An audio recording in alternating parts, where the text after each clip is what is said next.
I am on a constant search for new and old jewelry, and I'm interested in learning the stories behind it. I have accumulated a whole collection of famous jewelry that were once gifts to famous women. I suggest you take a look at these luxuries and find out who gave them to whom.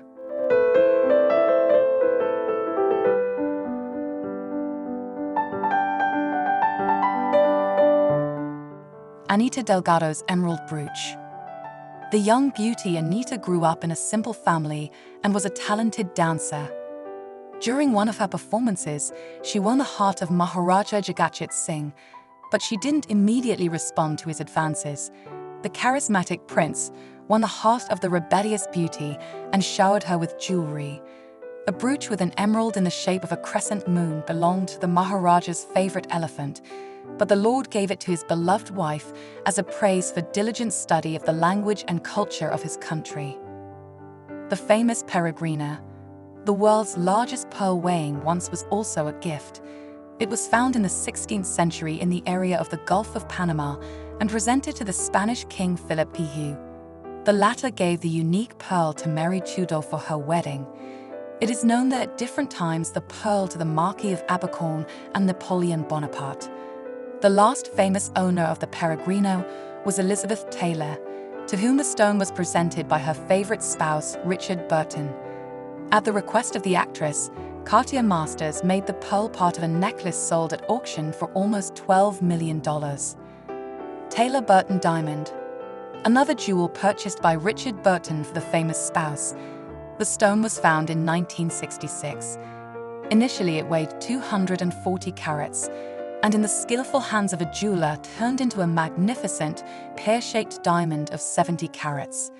By Burton's order, the jewelers made a luxurious necklace out of the crystal, which he presented to the inimitable Elizabeth. An emerald for Abby. John D. Rockefeller Jr. was not stingy on gifts for his lovely wife, Abby.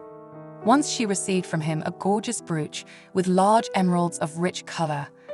After her death, the spouse gave the jewelry to the jeweler and asked him to dismantle it, and the amazing stones were distributed to his children. The largest crystal of 18 carats went to his son David. The latter put it in a ring. The jewel went under the hammer for $5.5 million. Brooch Astor's engagement ring. Another magnificent emerald, decorated in a ring, was a gift for the bride Vincent Astor in 1953. Brooch wore a lush green dress by Balmain to the engagement party, and the ring was a beautiful addition to the festive image. Much later, the jewel was sold at auction for $1.2 million. Pearls for Grace Kelly. It is known that the Princess of Monaco adored pearls. She chose her wedding gift in Van Cleef & Arpels together with her future husband and, of course, preferred noble pearls.